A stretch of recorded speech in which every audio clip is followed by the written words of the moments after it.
Qué sorpresa me diste. ¿Te Mira, llegó ya tengo acá ya? mi café. Ah, muy bien, yo tengo el mío. De charla de Qué café te bien. gustaba. ¿Y los pasteles llegaron? Sí, llegaron también. Todavía no los abro porque recién bajé. Por eso me atrasé un poquito. Tranqui, fueron puntuales. Muchas gracias, qué buena onda. No, un placer. Yo Uy, también tengo el mío acá. mira. Así hacemos compartida. ¿Compartiste con Jasmina? Sí, me dijo, me da la impresión de que ella estaba enterada de todo. Estaba Ustedes se enterada. conocen. Oye, ¿qué tal? Qué buena onda. Muchas gracias. Gracias a vos, Alejandra. Salud con el café. Salud, qué bien. Parece que está muy bueno este café, ¿eh? Salud. Hubo buenas noticias en Chile, ¿no? Sí, sí. Bueno, ahora vamos a ver qué pasa, Empieza un proceso pero largo, pero es un proceso largo que tiene que ser muy rápido.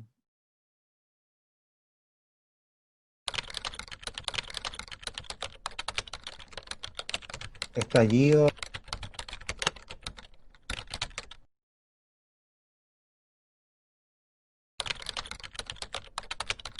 es un desamparo realmente, ¿no?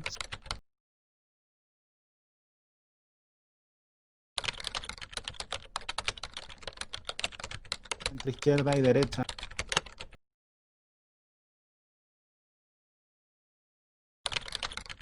pueblo contra la élite. O sea, en realidad el tema acá creo yo que es la violencia. O sea, a ver. todos rechazamos, yo creo que es fácil ponernos de acuerdo en que rechazamos la violencia Mm, como método, como sí. forma de acción, pero este movimiento sí se nutrió de la violencia. O sea, la masividad con que la gente se manifestó en las calles fue muy importante, Sí. pero eso se complementó con los incendios y los saqueos. Entonces, digo, anular el problema de la violencia, anular la relevancia que tuvo la violencia en la consecución de los logros, también es peligroso, ¿no? Y, y claro, ahora una gran mayoría, entre la que me incluyo, eh, prefiere que, o pide que la violencia se retire, ¿no? O sea, Mm, que no exista como forma de acción. mm, Pero no funciona así el mundo, ¿no? Yo pensaba que tiene que ver con la emoción del incendio, ¿no? O sea, cuando ves un incendio hay una emoción, ¿no? Que tiene que ver con el terror mm, y también tiene que ver con lo inexplicable, ¿no? O sea, el mm. fuego tiene algo Y lo siempre inesperado, sí, inexplicable, absoluto, sí. eh, y, y el cielo se ve hermoso a veces, ¿no? Entonces creo que esas contradicciones hay que enfrentarlas más que anularlas, ¿no? O sea, y eso es difícil porque es mucho más fácil decir, ya, ok, se acabó la violencia, ahora esta es la vía democrática, Mm. en fin. O sea, yo estoy contra la violencia, digamos, pero en el fondo, si tuviera que explicar esto, Sí, es un no tema mucho podría más prescindir, profundo, sí. no podría prescindir de la violencia para explicarlo, ¿me entiendes? Sería Entiendo. cínico. O sea, yo no Sí. puedo limpiar, no puedo blanquear la historia y decir, mira, hijo, esto lo consiguieron los chilenos que salieron a las calles pacíficamente. Bueno, sí, eso pasó, pero también pasó que otros chilenos también salieron a las calles a quemarlo todo. Y también pasó que muchos chilenos recibieron disparos en los ojos de otros chilenos, que son los policías. O sea, es más complejo, ¿no? Eso es lo que quiero decir. Incluye el dolor, incluye la muerte, incluye la esperanza. Entonces creo que es el momento de ponerse de acuerdo y eso Sobre es lo qué que... quieren y qué no, Claro, o qué sea, validan y qué no. era muy importante llegar a este momento en que es posible refundarlo todo, ¿no? O sea, la Constitución me parece muy importante. Muy importante, sí. Porque podrán decir, bueno, es un símbolo, pero se necesita un origen simbólico nuevo.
O sea, por ejemplo, derechos humanos, por decir algo más Sí. general, o sea, como que estamos todos de acuerdo aparentemente en el respeto a los derechos humanos, y resulta que de pronto hay gente que no, resulta que de pronto hay policías disparándote a los ojos en una manifestación, y resulta que de pronto hay víctimas, y un montón de heridos y muertos. Y tú pensabas que eso ya no era posible, ¿no? Porque ya habíamos dado toda la vuelta, entonces Chile, por ejemplo, eh, ya, ya estaba fuera de toda sospecha respecto de cómo, cómo entender Mm. el- la vida, ¿no? O sea, y resulta que no, porque hay Quiero unos... que demos esa vuelta, Alejandro, porque me gustaría que habláramos un poco de formas de volver a casa, que me parece que puede llevarnos a bucear sobre temas que a los dos nos interesa. Eh, de hecho, me parece simbólico que estemos los dos hablando de estos temas y que nos preocupen a los dos estos temas, habiendo tenido una historia parecida, una en Chile y otra en Uruguay, somos los dos del 75, los dos la infancia en la dictadura, o sea, vos escuchabas a los prisioneros, yo escuchaba a los traidores, acá, que era como el símil de los prisioneros en Uruguay, y bueno, y las letras, bueno, son representativas a nivel social de la apertura democrática, de empujar esas puertas para que se abran de una vez, y a nivel personal a nosotros que nos agarró en la adolescencia de la libertad individual también, que nosotros vivimos más o menos al mismo tiempo, Sí. la adolescencia, el descubrimiento de la libertad individual y el descubrimiento de la libertad social, entonces fue muy fuerte me parece, y la música era como una catarsis que hacíamos con la música de todo eso, era como un conducto. Yo sentía que hacía falta un libro que contara la dictadura, pero desde la mirada de los que éramos niños, ¿no? Eh, y un día lo escribí y después nunca me animé a publicarlo.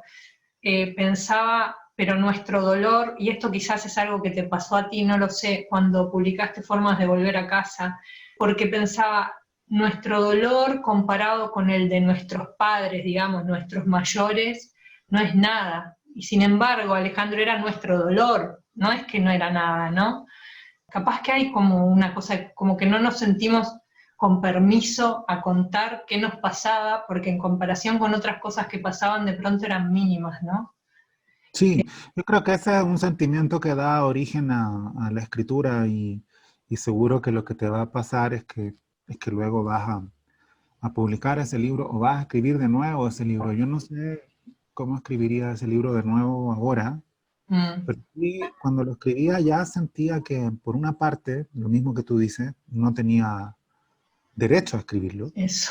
Y luego sentía que esa era una excusa que yo mismo me daba para no Mira, escribirlo, ¿no? Entonces, creo que de pronto no es que yo haya elegido la segunda alternativa, sino más bien de pronto escribirlo fue eh, inevitable y conseguí separarlo de su posible publicación. Claro, la novela Formas de volver a casa sí se volvió una novela sobre ese problema y sobre esa tensión.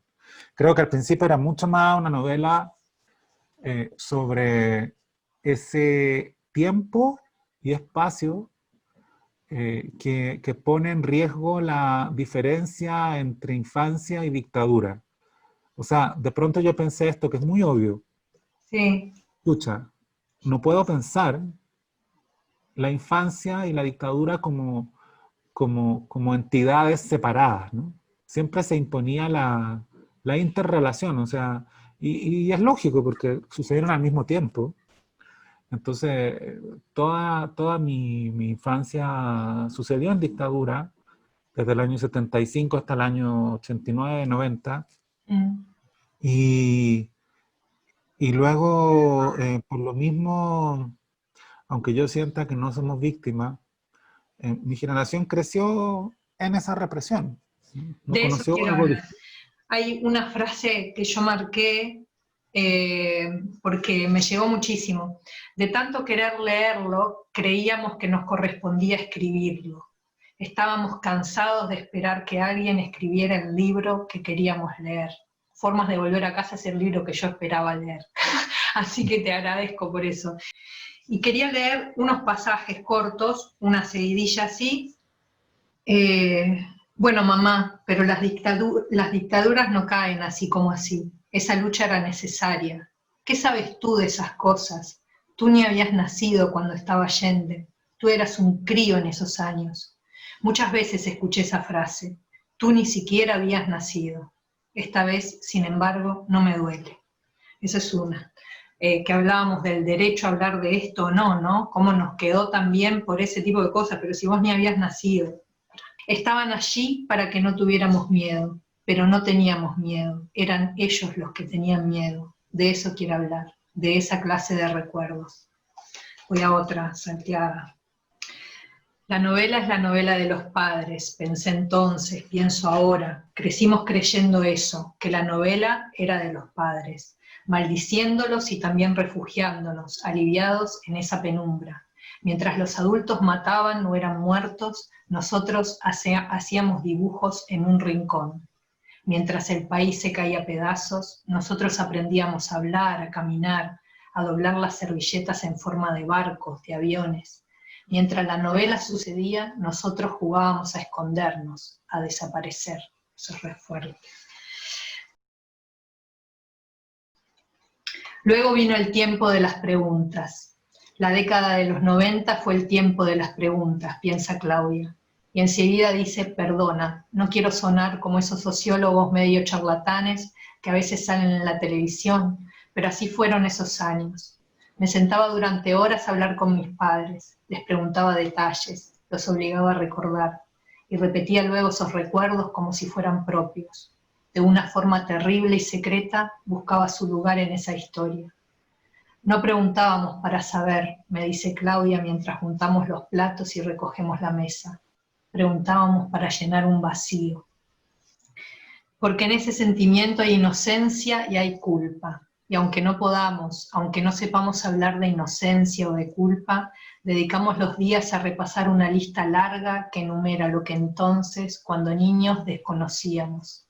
Es como si hubiéramos presenciado un crimen. No lo cometimos, solamente pasábamos por el lugar, pero arrancamos porque sabemos que si nos encontraran, nos culparían. Nos creemos inocentes, nos creemos culpables, no lo sabemos. Ensayo borrarlo todo y dejar que prevalezca solamente este ritmo, estas palabras, la mesa consumida por el fuego, las marcas en el cuerpo de mi padre, la rápida confianza en los escombros, las frases en el muro de la infancia, el ruido de mis dedos vacilando, tu ropa en los cajones de otra casa, el ruido interminable de los autos, la cálida esperanza de volver, sin paso, sin camino de memoria, la larga convicción de que esperamos, que nadie reconozca nuestra cara, la cara que perdimos hace tiempo. Bueno, ¿qué marcas nos dejó? Una pregunta que yo me hacía a la altura de formas de volver a casa y que luego he seguido haciéndome, ¿no? Es cómo, cómo construir, cómo habría sido una infancia sin dictadura, ¿no? O sea, trataba de hacerme una pregunta imposible de responder, que tenía que ver también eh, con las percepciones. O sea, por ejemplo, para mí era muy clara la percepción de los adultos como gente muy aburrida, como gente eh, de muy pocas palabras, con una especie de miedo al lenguaje. Eh, entonces toda la gente que me caía bien solía ser gente que adoraba las palabras. Gente que estaba vinculada a la música, que estaba vinculada a contar historias, al juego, al humor, a contar chistes. Todo eso era lo que me gustaba a mí por oposición, porque no era tan frecuente. O sea, lejos ahí era mi abuela materna la figura tutelar, porque ella era una mujer completamente eh, eh, vinculada al placer verbal, a la expresión de sentimientos, y nos decía siempre a todos sus nietos que escribiéramos, que lleváramos diarios de vida, que, que, que expresáramos lo que sentíamos, ¿no? Y eso era muy característico de ella porque a nadie más parecía importarle, ¿no? Entonces, claro, en el fondo, cuando creces, retrospectivamente es muy fácil entender que esas personas que tú considerabas que eran fomes, como decimos en Chile, aburridas, no tenían ninguna gracia, en realidad estaban muertas de miedo y te protegían, ¿no? Y parte del ejercicio consistía en que tú sintieras una seguridad que igual te proporcionaban, ¿no? O sea, entonces, retrospectivamente, claro, se volvía muy evidente que, que tu juicio o tu percepción era injusta, ¿no? Pero luego esa percepción justa o injusta marca tu como visión, ¿no?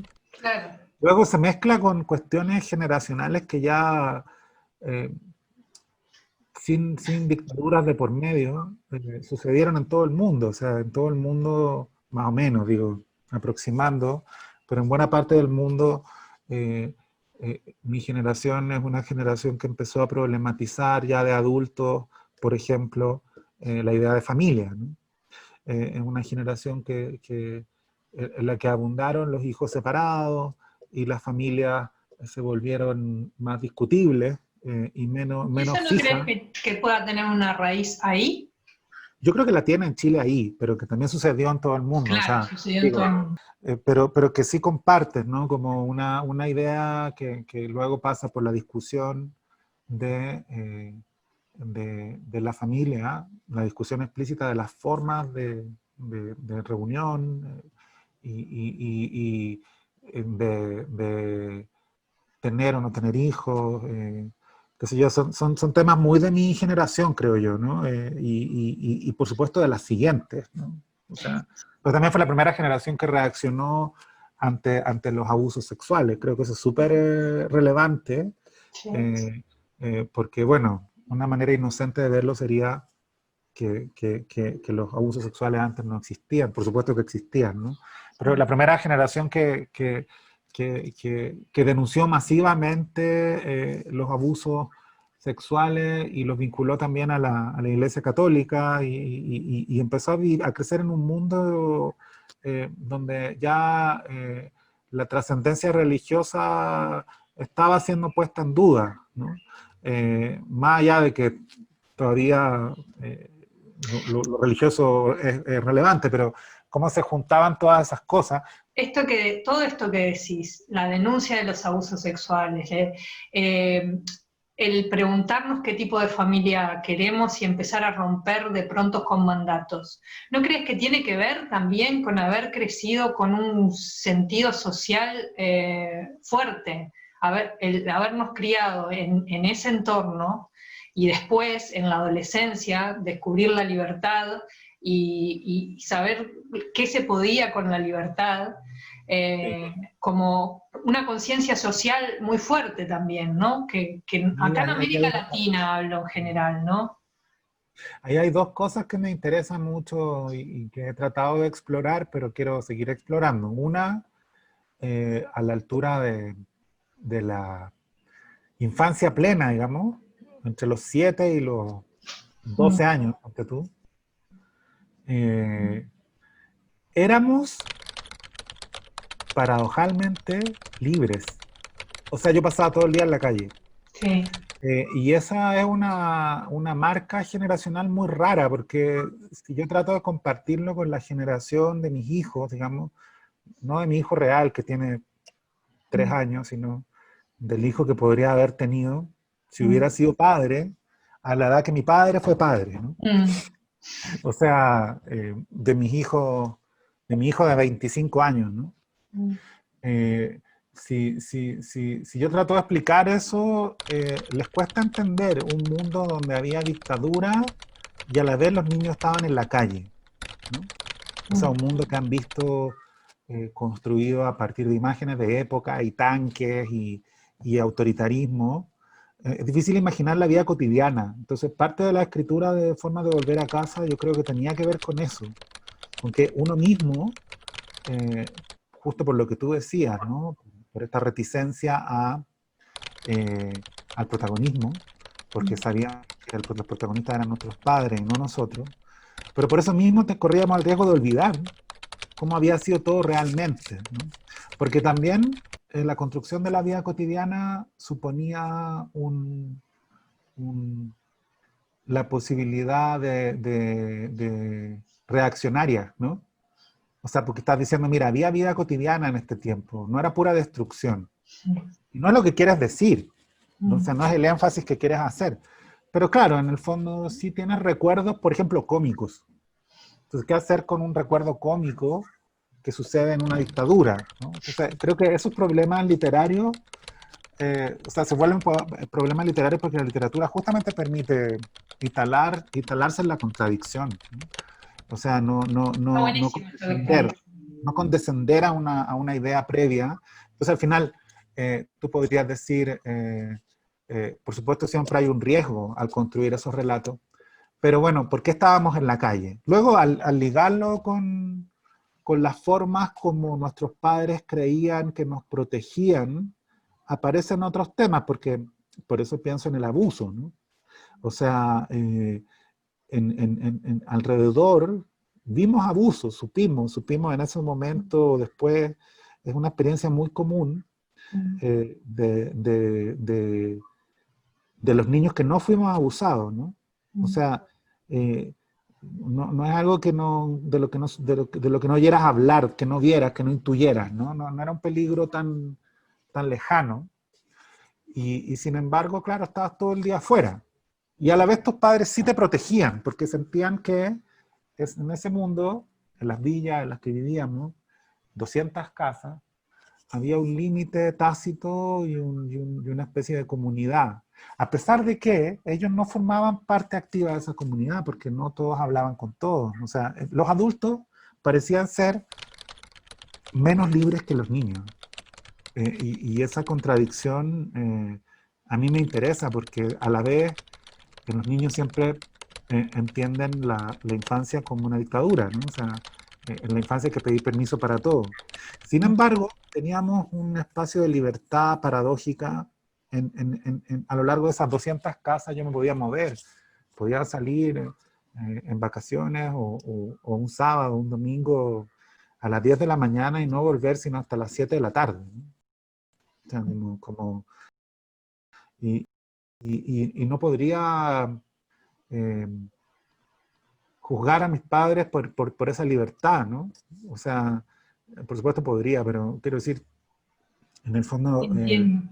la manera de protegerte o sea, incluía esas zonas de libertad que eran mayores que las que tenían ellos. Entonces, tú te hacías amigo de distintos niños, pero sus padres no eran amigos Era también una sus forma de padres. darnos, de regalarnos el extrañamiento de lo que estaba sucediendo, esos espacios de Claro. libertad, ¿no? Sí, no, porque además yo estoy hablando de un espacio bien característicamente, incluso yo juego con eso en la novela, porque todo suena bien ficcional, ¿no? O sea, una villa que tenía unos nombres de fantasía, pero míralo en Google Maps, o sea, yo vivía en un pasaje que se llamaba Aladino, así se llama, todavía se llama así ese pasaje, ¿no? Pero esa es una cosa que me interesa, que tiene que ver con el espacio de la libertad. Y hay otra que te decía antes que eran dos cosas, la otra Sí. es posterior y creo que es más o menos entre los 16 y los 25, y que es cuando ya empiezas a construir una familia que incluya a los amigos más que Mm, a los padres, ¿no?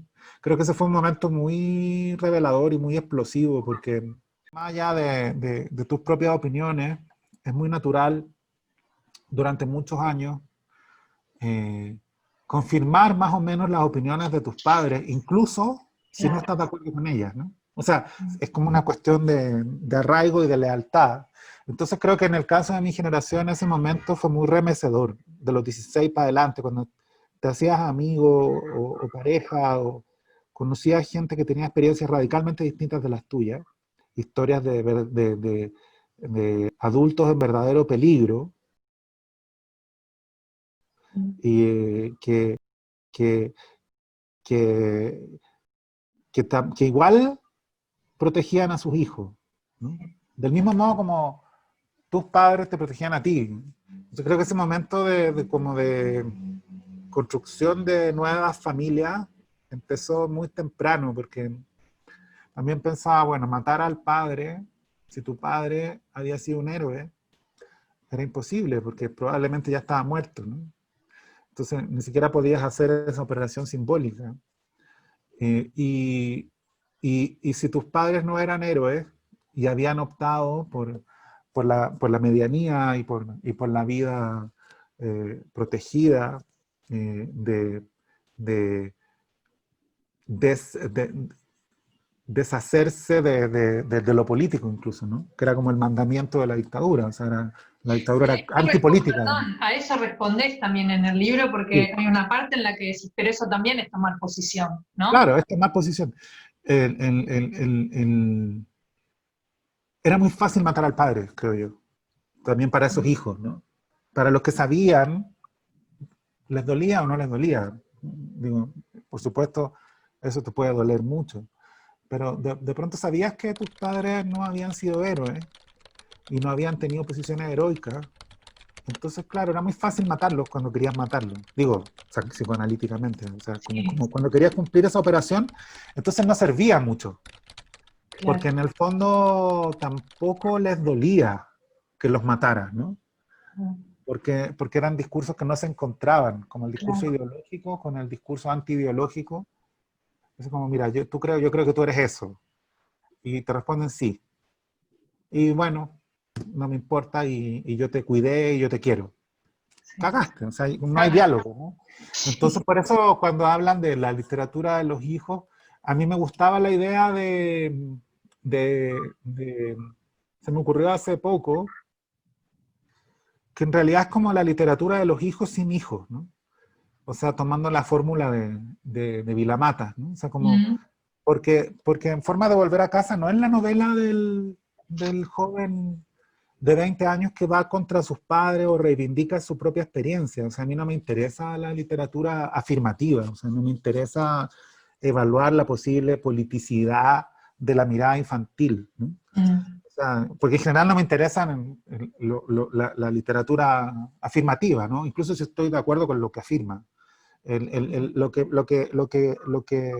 Lo que me interesaba en ese momento, como en los 30, 30 y tanto, en que pertenece a una generación que ya problematiza la familia, una generación que probablemente incluye una idea menos idealista del amor, eh, una, una, una prefiguración del fracaso.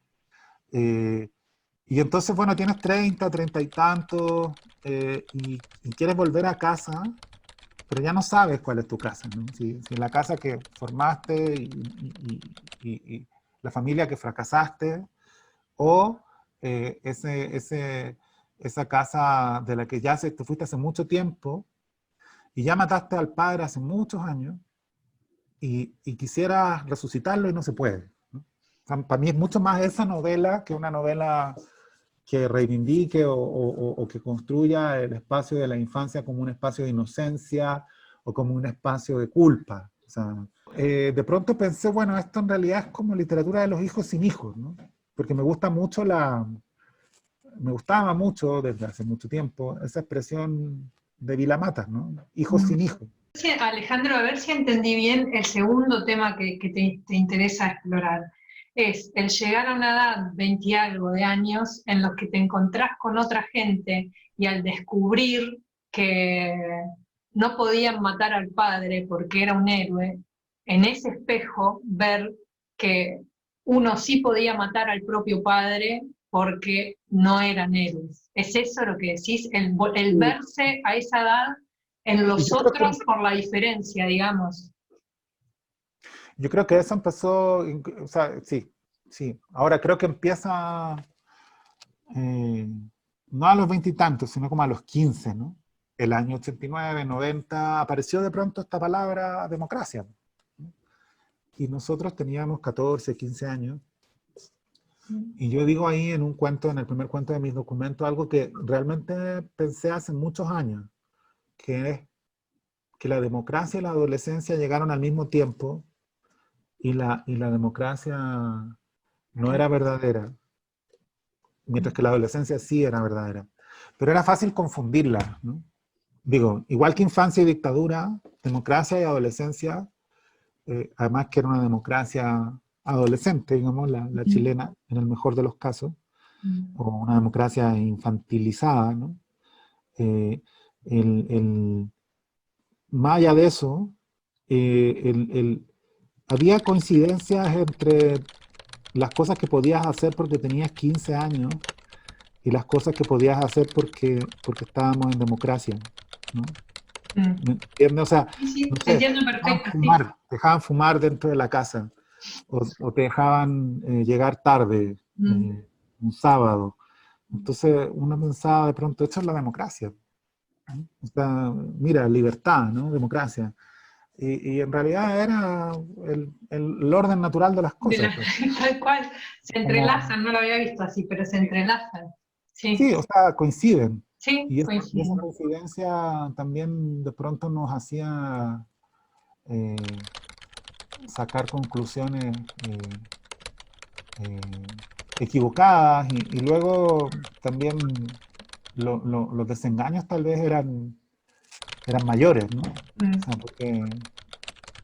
porque existía ese horizonte de coincidencias, ¿no?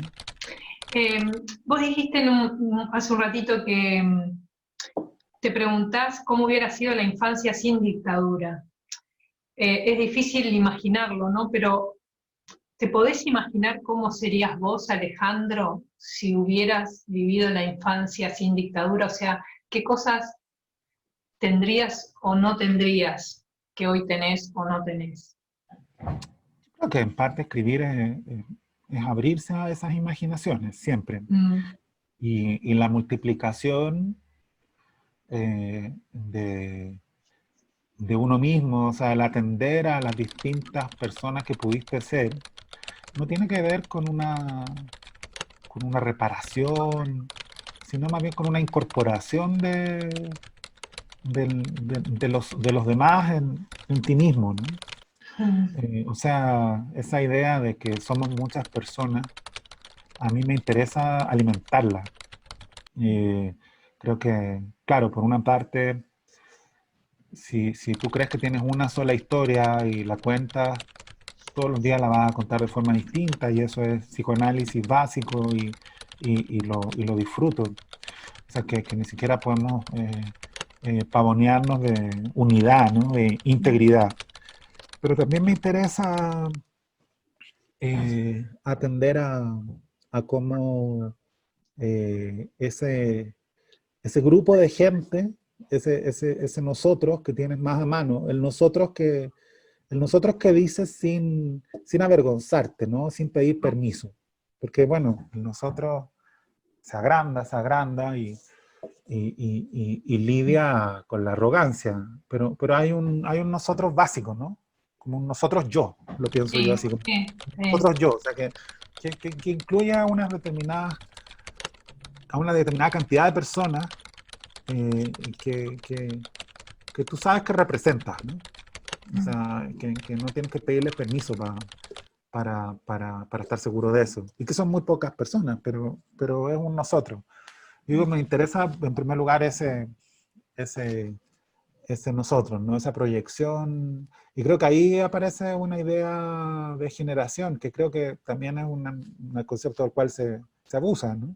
¿Cómo sería yo? Bueno, solo puedo imaginarlo, pero esa imaginación me resulta nutritiva y a la vez es liberador imaginar que las circunstancias son menos gravitantes de lo que crees, ¿no? De pronto esa imaginación se impone, pero desde la duda, ¿no? Porque, por ejemplo, una marca muy importante en mi vida es el colegio en el que estuve, ¿no? Ah, Que tristemente es una marca muy habitual en Chile, una marca de clase, ¿no? Pero en mi caso, claro, estudié en un colegio muy masivo y muy inusual a la vez, ¿no? O sea, esas dos cosas como medio contradictorias, porque un colegio público que aparentemente tiene estándares altos, ¿no? De rendimiento. Entonces, sé que mi vida hubiera sido completamente distinta si hubiera estado en otro colegio. Y eso me parece súper abrumador. O sea, como que haber estado ahí te cambia demasiado la vida, ¿no? Entonces, claro, cuando piensas en las cosas que realmente te influyeron, creo que por sí, ahí va esa doble... O sea, por ejemplo, yo entré a ese colegio a los 12 años sí. y, y ahí cambió mucho la vida, ¿no? Mucho, mucho, mucho. Ahora, no sé, tal vez sería alguien muy parecido también, no sé. Eh, O sea, que y, crees que son fundamentales cosas que, por lo que me estás diciendo, que están como separadas del hecho de la dictadura. Es un ejercicio ahí en que es muy difícil separar una cosa de la otra. Ah, Pero ese colegio era un colegio en dictadura y era un ah, colegio distinto en los primeros años de la transición. O sea, yo estudié justo ahí en la mitad, entonces por eso lo tengo tan claro. O sea, los primeros 3 años era como una escuela militar mm. y éramos, Que te medían el largo del pelo, sí, no, eso las polleras. hasta el final, pero los primeros 3 años eran especialmente marciales, ¿no? Mm, Digamos, era un colegio en el que todos los días te recordaban lo que significaba estar ahí y mm, las oportunidades que ganabas y a la vez se entendía el colegio como una forma de ascenso social, ¿no? mm, Todo eso te lo gritaban y era muy gritado, muy, muy dictado el colegio, muy, muy poco conversado. Y también era como la escuela de la humillación constante, ¿no? O sea, ah, lo primero era bajarte la moral, porque éramos todos niños que teníamos buen rendimiento académico. mm, Eh, esa era la manera de entrar a ese colegio, no había otra.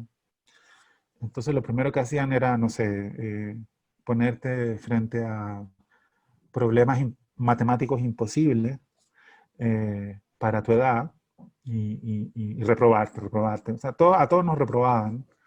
eh, y, y- y entonces todos pasamos de ser muy buenos estudiantes a ser estudiantes mediocres, ¿no?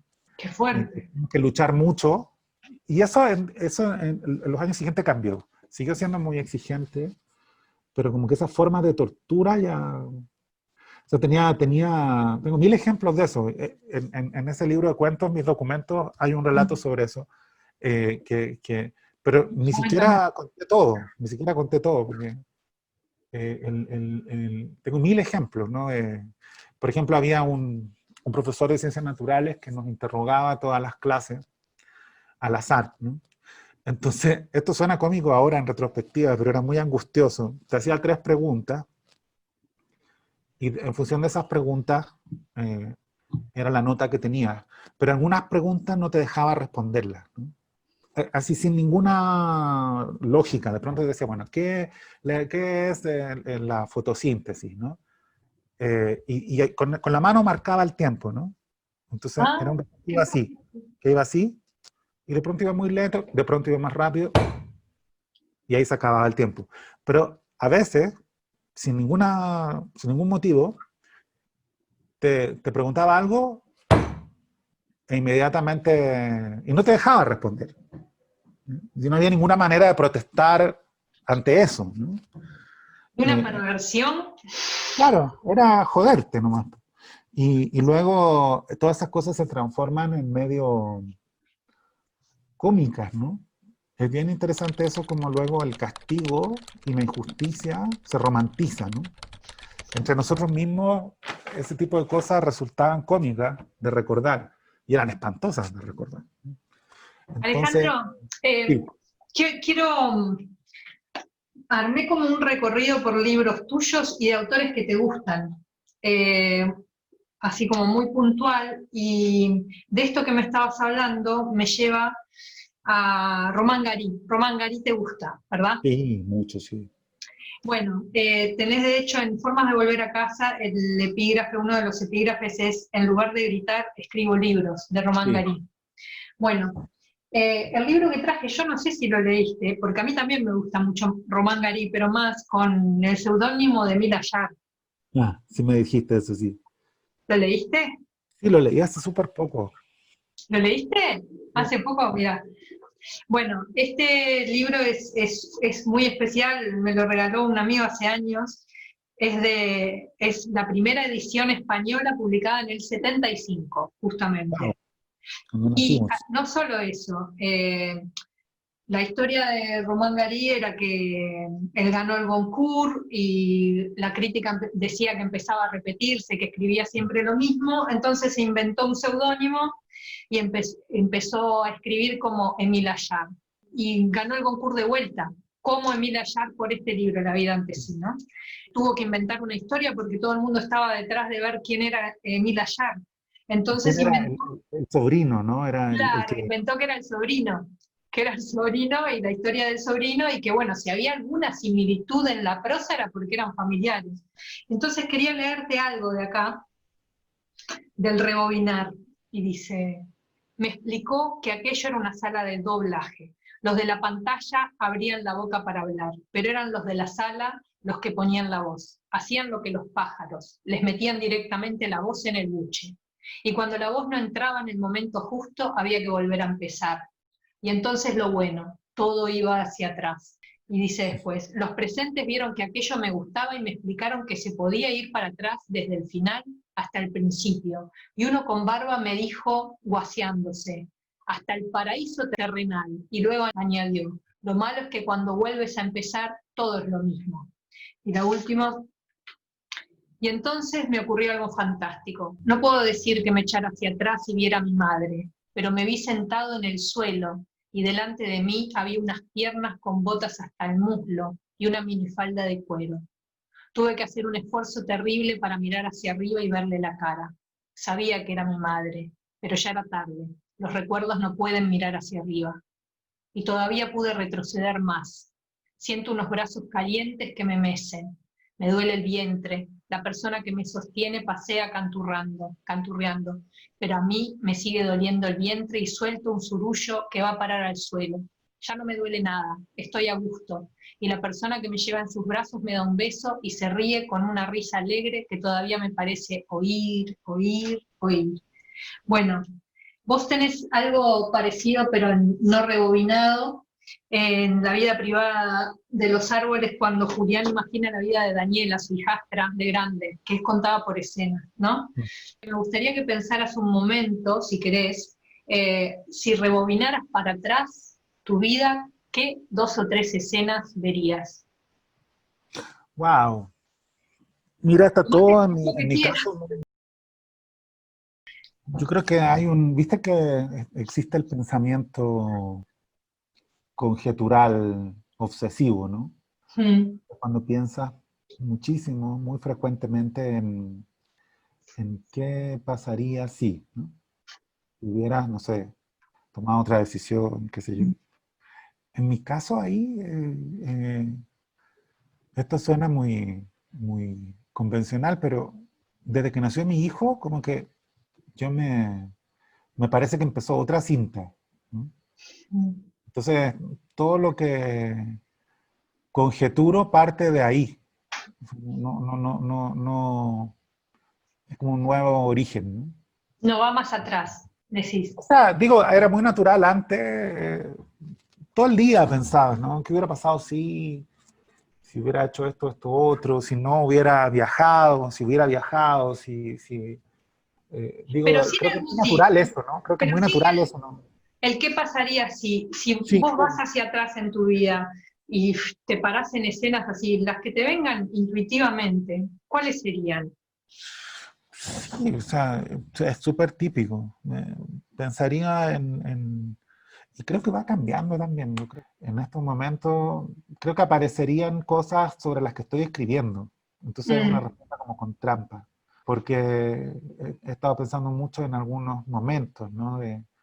de mi vida, justo porque trato de escribir sobre ellos, ¿no? Y trato de descifrar ahí, por qué quiero escribir sobre ellos, ¿no? Pero pensaría sobre todo en una vez que nos asaltaron con mi papá y que yo lo defendí físicamente. Eh, He pensado muchísimo en ese. Eso lo estabas escribiendo en el Filba, ¿no? Claro, estoy tratando o sea, al día de hoy estoy tratando de escribir un cuento. Bueno, ya lo escribí, pero quiero decir, no me gusta tanto, ¿no? Eh, pero seguro que no es casual que haya aparecido con tanta fuerza esa historia que siempre tuve ahí, que siempre pude contar, pero que nunca quise contar, o nunca creí que fuera el momento de hacerlo, justo en estos momentos en que estamos pensando en la generación de nuestros padres, eh, y a la vez en la muerte, de una forma nueva, ¿no? Entonces de pronto aparece esta imagen de defenderlo físicamente, y también creo que está vinculado como a la crisis de las policías en todo el mundo, ¿no? Pero en particular en Chile, o sea, como que aparecen esas dos cosas. Creo que eh, hay todavía un pensamiento que tiene una cierta dimensión literaria, digamos, eh, relacionado con todo lo que hacemos para sacarnos de encima al padre dictador, digamos, ¿no? O sea, como lidiamos de nuevo con la idea del padre dictador. eh, y desde el propio lugar de padre, ¿no? O sea, como supongo que también esto tiene que ver con que vivo en otro país y tengo un hijo, eh, y estoy muy cerca de él, digamos. eh, Como hay como una construcción de varias instancias ideales, ¿no? Mm, Entonces también pasa que cuando tienes un hijo te vuelves a ser hijo, ¿no? Como, o bien. sea, te vuelves a ver las cosas desde ese lugar, ¿no? Y claro, si rebobinara la cinta, encontraría.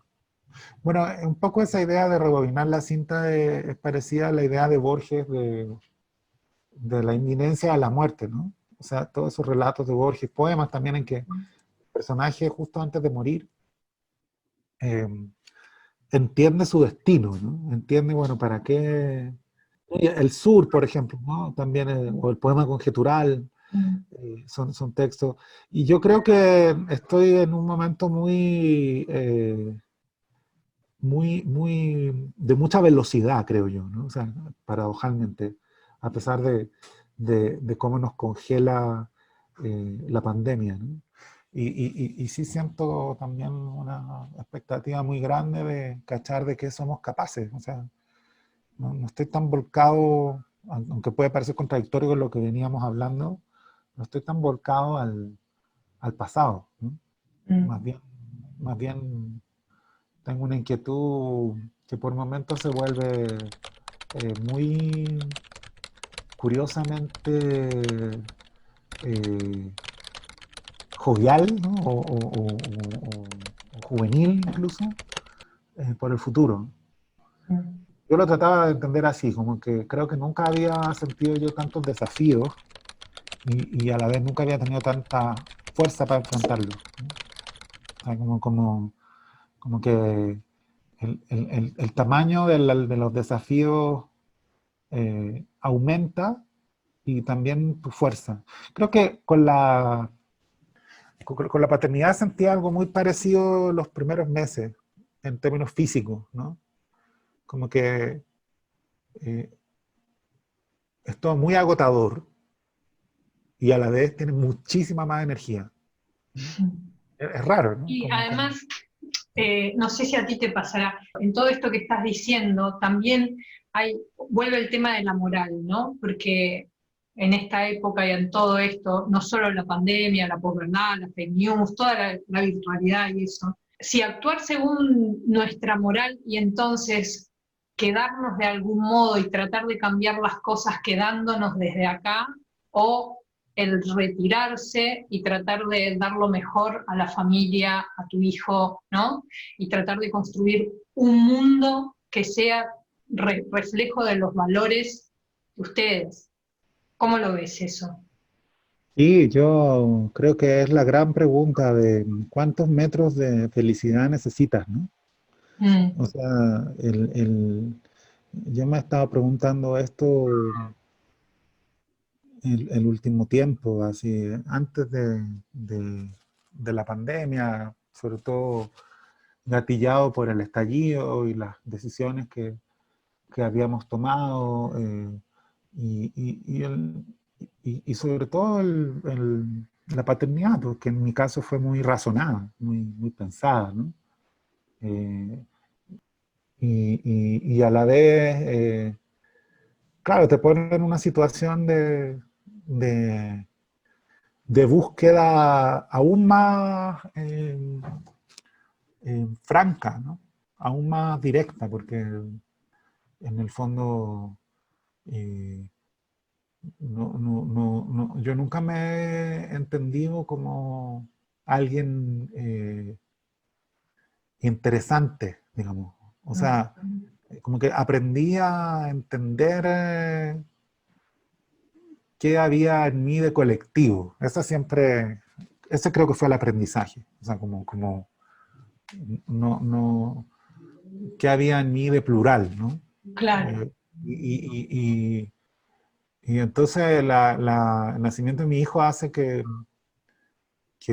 aparezca esa posibilidad que tú señalabas, como esa utopía falsa, privada, que No es rige falsa, muchas es un familias. poco, perdón, es como la utopía, lo que hablábamos de Juan Emar también. Bueno, Ah, muy bien, me retiro y hago mi novela total y no claro. publico.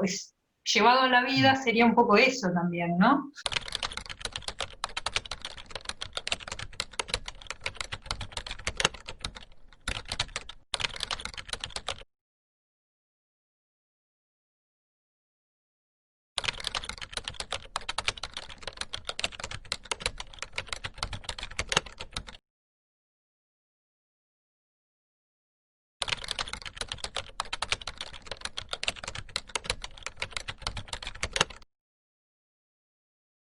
Demasiado...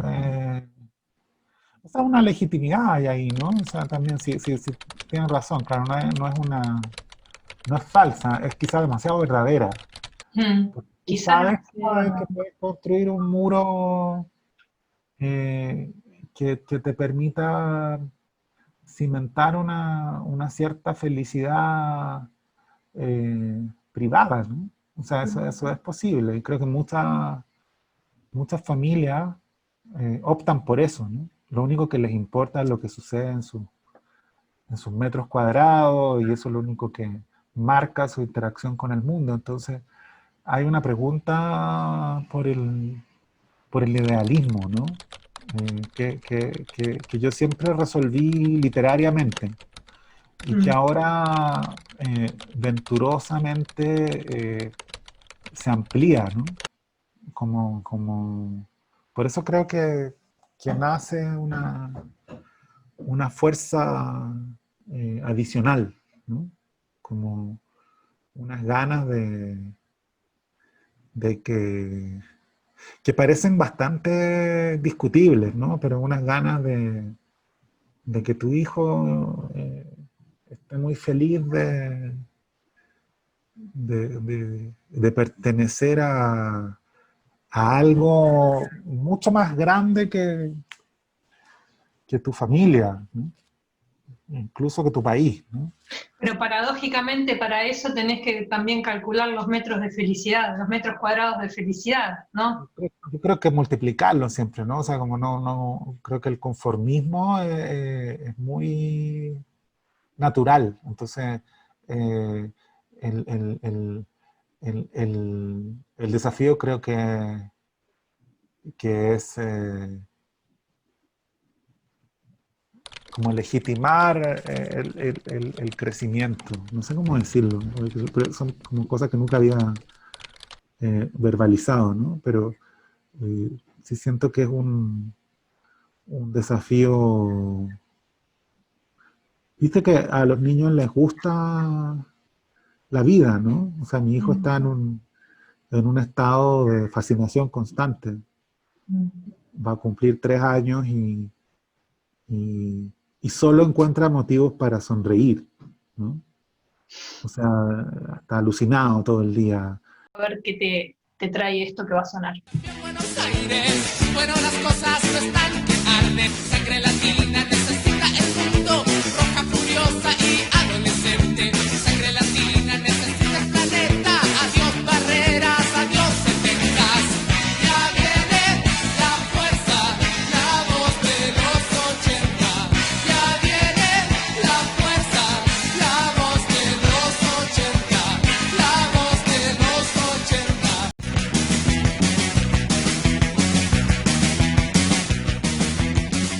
Escucha el murmullo, algo se siente venir. Los últimos vientos de los 70 se mueren. Mira nuestra juventud, qué alegría más triste y falsa.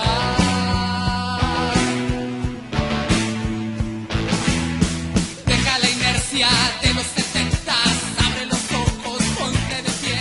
Escucha el latido, sintoniza el sonido, agudiza tus sentidos, date cuenta que estás vivo. Lo corto acá, en todo caso después lo pongo completo por una cuestión de tiempos.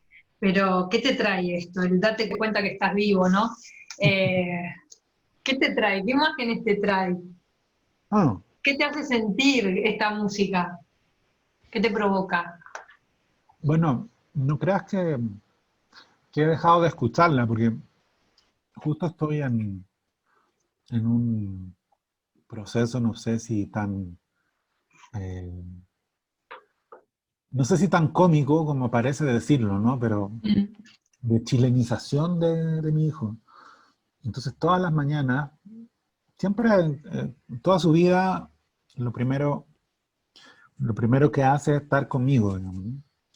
Ese es nuestro vínculo más estable, o sea, desde que era un animalito hasta ahora, yo lo tengo 1 hora, 1 hora y media, 2 horas, ¿no? Cuando despierta, a veces muy temprano, ¿no?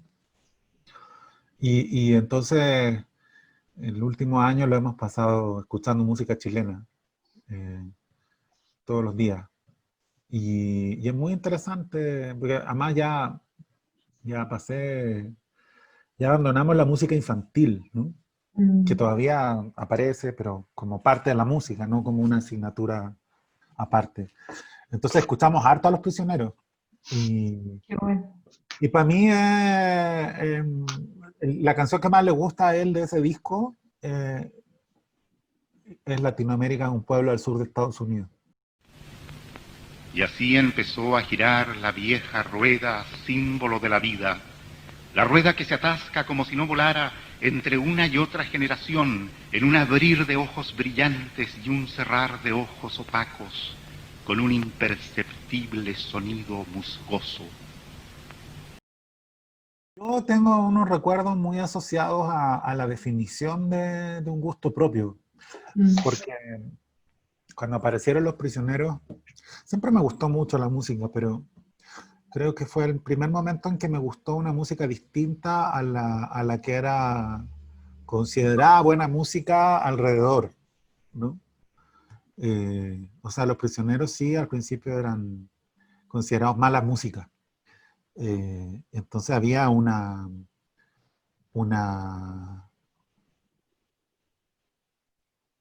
preciosa sensación de rebeldía, ¿no? Cuando, no sé, a los 10 años decías que te gustaba La Voz de los 80 o Nunca queda mal con nadie, eh, que eran canciones, no sé, Nunca queda mal con nadie, es la primera canción donde yo escuché una grosería, ¿no?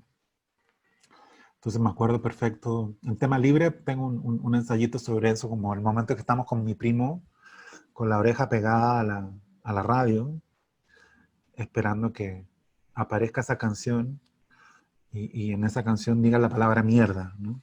Entonces como una gran transgresión. Y, y entonces ese disco lo tengo muy asociado a la rebeldía infantil, digamos, ¿no? O sea, a las primeras Quédate, rebeldías. quédate en ese niño un segundo y ya cerramos con esto. Quédate ahí, en ese niño que escuchaba esperando escuchar mierda. El discurso vacío. Cuando se llega a cierta edad, uno deja de ser el protagonista de sus acciones. Todo se ha transformado en puras consecuencias de acciones anteriores. Lo que uno ha sembrado fue creciendo subrepticiamente y de pronto estalla en una especie de selva que lo rodea por todas partes, y los días se van nada más que en abrirse paso a golpes de machete, y nada más que para no ser asfixiado por la selva. Pronto se descubre que la idea de practicar una salida es totalmente ilusoria, porque la selva se extiende con mayor rapidez que nuestro trabajo de desbrozamiento. Y sobre todo porque la idea misma de salida es incorrecta. No podemos salir porque al mismo tiempo no queremos salir. Y no queremos salir porque sabemos que no hay hacia dónde salir, porque la selva es uno mismo. Y una salida implicaría alguna clase de muerte, o simplemente la muerte. Y si bien hubo un tiempo en que se podía morir cierta clase de muerte de apariencia inofensiva, hoy sabemos que aquellas muertes eran las semillas que sembramos de esta selva que hoy somos. Sin embargo, hoy vi, hacia la caída del sol, el reflejo de unos rayos rojizos del sol, como el incendio, agrego yo, en unos ladrillos de cerámica barnizada, y me di cuenta de que aún estoy vivo en el verdadero sentido de la palabra, y de que aún puedo llegar a situarme en mí mismo. Todo es cuestión de encontrar cierto punto justo mediante cierta voltereta espiritual. No puedo evitar la maraña de consecuencias, no puedo pretender ser el protagonista otra vez de mis acciones, pero sí me es posible rescatarme dentro de estas nuevas pautas, aprender a vivir otra vez de otra manera. Hay una forma de dejarse llevar para poder encontrarse en el momento justo, en el lugar justo. Y este dejarse llevar es la manera de ser el protagonista de las propias acciones, cuando uno ha llegado a cierta edad. Es justo lo que me decías del dejarse llevar y el transformarse. Entonces, habla de la selva en la que nos convertimos.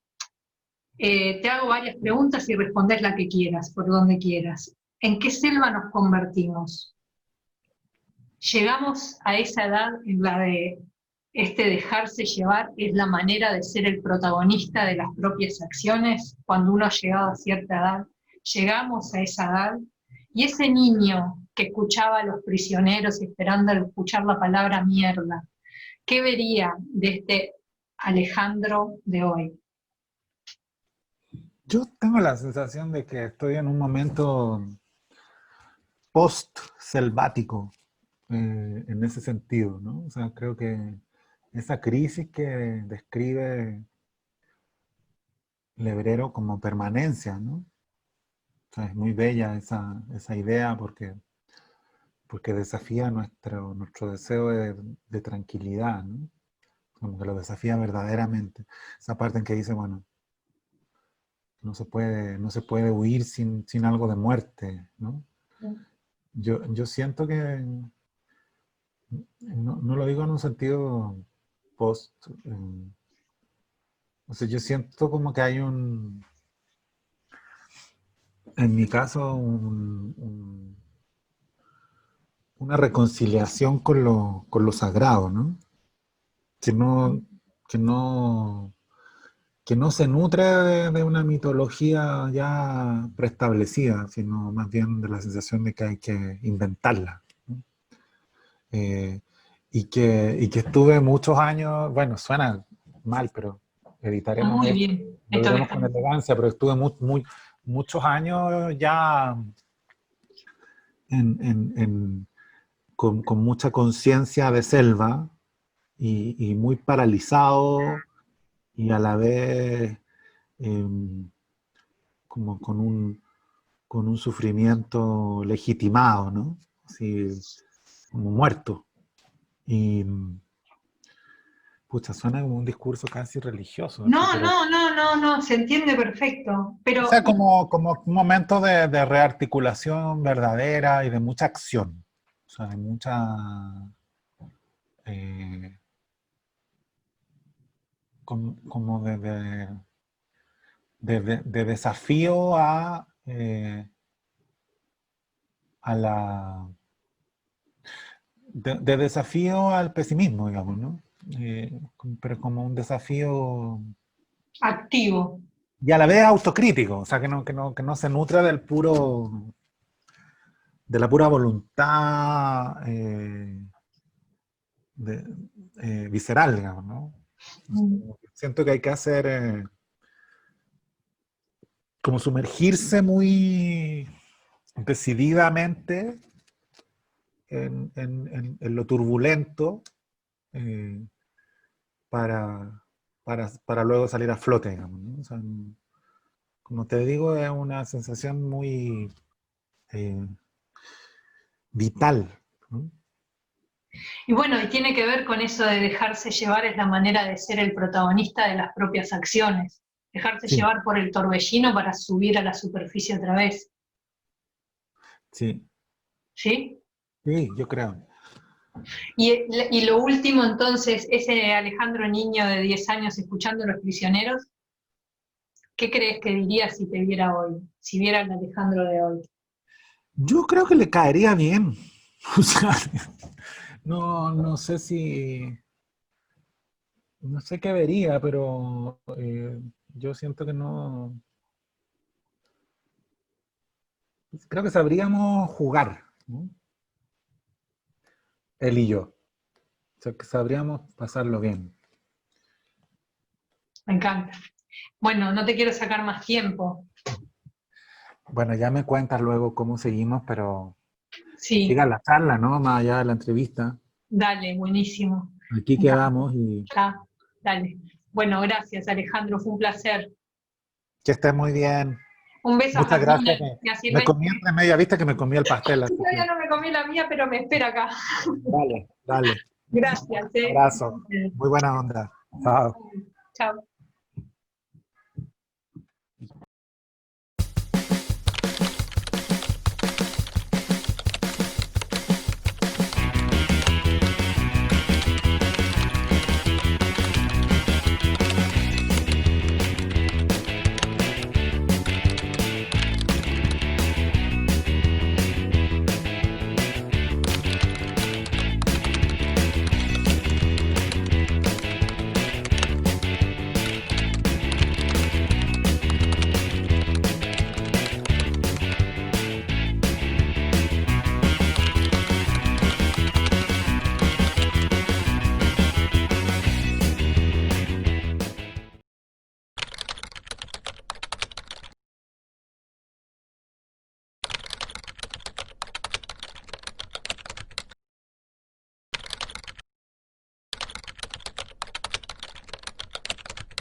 Bueno, Yo, mis temores más bien tienen que ver con que de pronto hay mucha gente dando peleas innecesarias, ¿no? O sea, me parece a mí que hay mucha gente peleando con otras personas con las que están de acuerdo, ¿no? O sea, ese es el- un poco el resultado también de nuestras formas de relacionarnos, ¿no? O sea, como que están, o sea, es sí, algo muy, muy contemporáneo, como que es muy fácil agarrarte con alguien con quien realmente no está en desacuerdo, porque al final eh, el efecto de las redes sociales es que te demoras mucho en encontrar gente con la que realmente estás en desacuerdo, ¿no? O sea, como que está todo pensado para que no, la burbuja, ¿no? Pero además yo creo que hay otra cosa, metería otro tema ahí que el otro día hablaba por mail con un autor y periodista y me decía, al final el miedo es una figura retórica. Y me quedé pensando en esto, ¿no? Y creo que ese pensamiento viene de un momento en el que estamos viviendo en el que el relato los relatos tomaron tal consistencia que se alejaron de la realidad. Me parece que estamos alejados de esos territorios porque estamos viviendo dentro del relato como si fuera la realidad. Nos metimos adentro del cuento, de los cuentos, ¿no? No sé qué pensás vos sobre eso. sí, estoy de acuerdo. O sea, creo que también es una, una participación casi involuntaria y casi inconsciente que te hace creer que los problemas que realmente te importan son mucho más específicos y sofisticados de lo que realmente son. Creo que hemos dejado crecer como que hemos aceptado perder territorio. Esa es la sensación que tengo eh, y, y que es necesario recuperarlo, ¿no? O sea, ¿Cómo digo, perder territorio? perder territorios como, por ejemplo, el territorio de la ternura, ¿no? Mm, El territorio de la seducción, el territorio del, de la... Que todo suena muy hippie, pero no, creo no yo es que es hippie, lo como una entiendo especie perfecto. como una especie de ortodoxia fría Sí, sin y sangre, y sí. angustiada que prevalece y que es interesante de desafiar.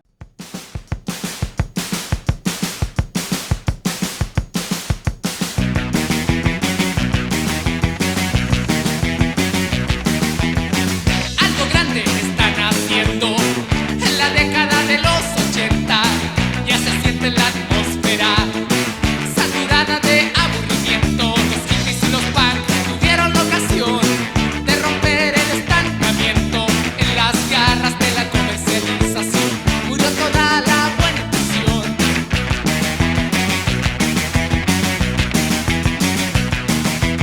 Las juventudes cacarearon bastante y no convencen ni por solo un instante. Pidieron comprensión, amor y paz con frases hechas muchos años atrás.